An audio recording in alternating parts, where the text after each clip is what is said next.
I have a great time with my life, and I want to share it. I love living. I think that's infectious. It's something that you can't fake. Greatness is not this wonderful, esoteric, elusive, God-like feature that only the special among us will ever taste. You know, it's something that truly exists in all of us. It's very simple. This is what I believe, and I'm willing to die for it. Yeah. Period. It's that simple. I know who I am, and I know what I believe. I know who I am, I know what I believe. That's all I need to know. And that's all I need to know. So from there, you do what you need to do. Yeah. You know, and I think what happens is we make the situation more complex than it has to be. Because we're looking for complexity. There's got to be something complex to understand. It can't be that easy. No. We didn't grow up with the sense that where we were was where we were going to be. You know, we grew up with the sense that where we were almost didn't matter because we were becoming something greater.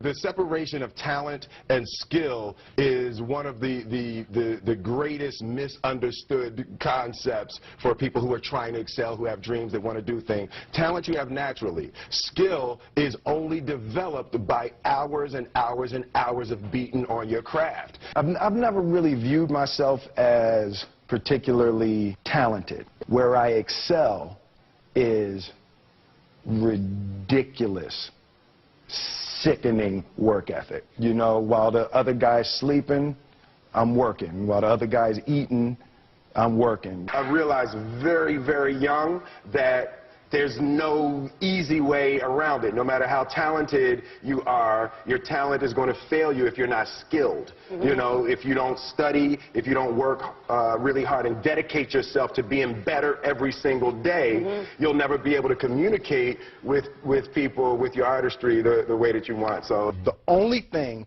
that I see that is distinctly different about me is I'm not afraid to die on a treadmill. You might have more talent than me, you might be smarter than me, you might be sexier than me, you might be all of those things. You got it on me in 9 categories. But if we get on the treadmill together, right, there's 2 things. You're getting off first, or I'm going to die. It's really that simple. You're not going to outwork me. It's such a simple, basic concept. The majority of people who aren't getting the places they want or aren't achieving the things that they want is strictly based on being outworked, is strictly based on missing crucial opportunities. I say all the time, if you stay ready, you ain't got to get ready. One summer, his dad tore down a brick wall on the front of his business and told 12-year-old Will and his 9-year-old brother to rebuild it, a job they said was impossible. It took them 1.5 years, but they did it. And he said, now don't you ever tell me it's something that you can't do. You don't try to build a wall. You don't set out to build a wall. You don't say, I'm going to build the biggest, baddest, greatest wall that's ever been built. You don't start there. You say, I'm going to lay this brick as perfectly as a brick can be laid. And you do that every single day. And soon you have a wall. And soon you have a wall. It's difficult to take the first step when you look how big the task is. The task is never huge to me. It's always one brick. Me too.